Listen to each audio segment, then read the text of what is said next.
Good morning, I'm Steve Johnson. Here's a reminder, you can get our new iPhone, iPad, and Android app available for free in the App Store and on Google Play. The Dove also available on Roku as well. In the news today, a measure to give President Obama authority to use military force against Syria is expected to reach the full Senate floor next week.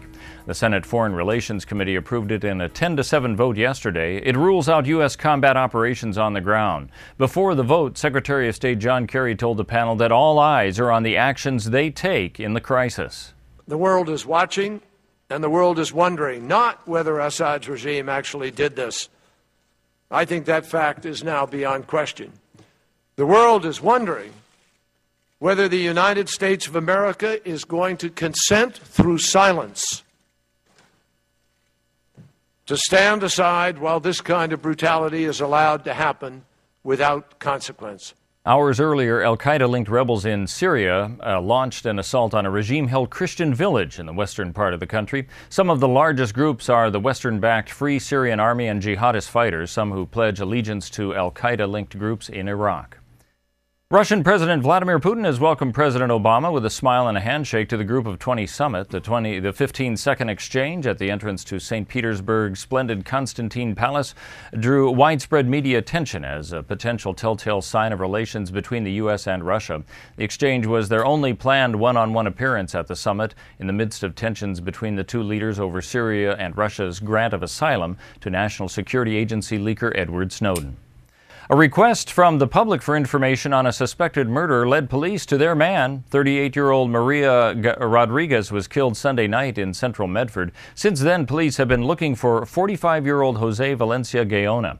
Police Chief Tim George says it was an anonymous tip that led them to the suspect near the railroad tracks and Clark Street. We can have the coolest equipment, we can have the best training, you can hire the best people, but if people don't talk to us, nothing happens. And we're fortunate that we live in a community where people talk to us, and that's what happened today.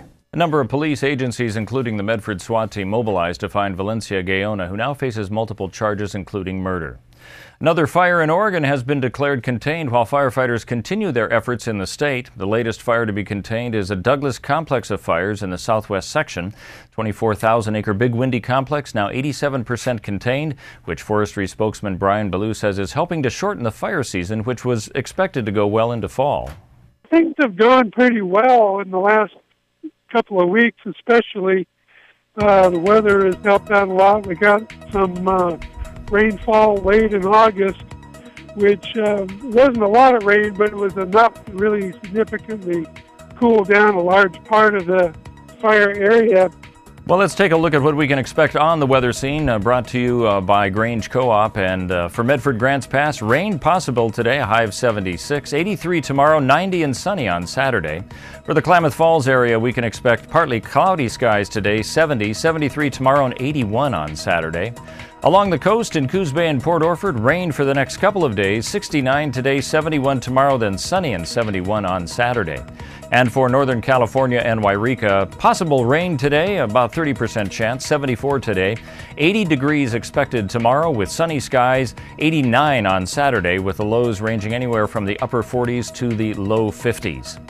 And that's a look at what's happening in the latest news and weather. You're up to date here on the Dove.